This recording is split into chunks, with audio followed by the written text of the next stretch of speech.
Well, that's it. The kids are off school. Looks like I can kiss goodbye to my diet and training for the next 6 weeks. Why?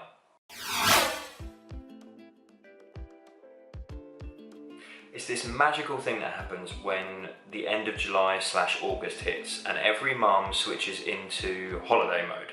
And therefore the kids are off school, so therefore there automatically becomes this excuse as to why they can't exercise and to why they can't eat right and why they're basically going to be justifying all the shit they're eating. Let's put this into perspective for you folks. Yes, I understand the time constraint with regards to the kids being off school. Of course, you're having to look after them, whereas normally someone else is looking after them for 6 hours a day and therefore you can go and exercise. So I do understand the issues there, but it doesn't mean it has to halt your exercise. It just means you've got to be a bit smarter about it and you've got to choose different options. Whereas before you maybe went to the gym and lifted weights, you might have to sub that in for a few weeks of going for a bike ride, going for a walk. The funny thing is, all these mums that turn around and complain about not having anything to do when the kids are off and can't do anything are the mums that are sat at home flicking through Netflix or bouncing around on Facebook doing fuck all while their kids are playing in the garden. Here's a thought: get out there and play with them. Burn some calories, improve your cardiovascular system. Yeah, your muscles may not be taking that much of a hit, but you know what, we can work with that. Option 2, go and get yourself a home training program. Google it for fuck's sake. Jump on YouTube, check out Joe Wicks' stuff. Yes, it's not as ideal as your gym training program, but you know what? You're still working, and I can guarantee if you walk out into the garden and start squatting, your 5-year-old is going to squat next to you. Kids enjoy nothing more than being active, using their bodies and exercising. Yet as an adult we lose this. I don't know a 5-year-old alive that wouldn't jump into a home training program, and if you embrace exercise with your children around, it becomes a normal thing, and therefore you get to the point where your children exercise too.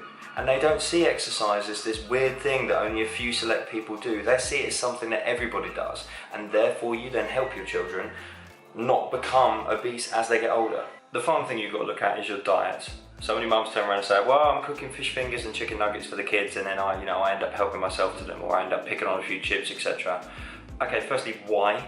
Secondly, you're on your program, you have your set meal plan laid out for you, or you have your flexible dieting strategy. Why are you picking on these things? And you know what, if you are picking on them, it's not the end of the world if you're accounting for them. However, you are creating a bad habit with regards to food. Therefore, my advice would be, if you are feeding the kids at a certain time of day, then your first option is plan yourself a snack at the same time. Sit down and eat the snack with the kids. So they've got their meal, you're not picking on it because you've got something else you can eat at the same time. Option number 2, even better, be the Swiss Family Robinson and sit down as a fucking family and eat dinner together. Why are you feeding the kids at one time and you're feeding everyone else at another time? Just because hubby works late doesn't mean you can't have your dinner with the kids and then hubby can eat on his own later on. Doesn't have to happen every night, but it could happen the majority of the nights, and therefore you're not going to be picking on the kids' dinner and you're not going to be getting these little drips and drabs of calories in. If you are heading out somewhere to go and eat, if you're heading out, there's nothing to say that you can't still stay on plan. All you need to do is plan what you are going to have. Look after the children, yet maybe have a few naughtier treats because they're going to be in front of you, and therefore you need to factor them into your calories. So you've just got to be a bit smarter about how you go about your day.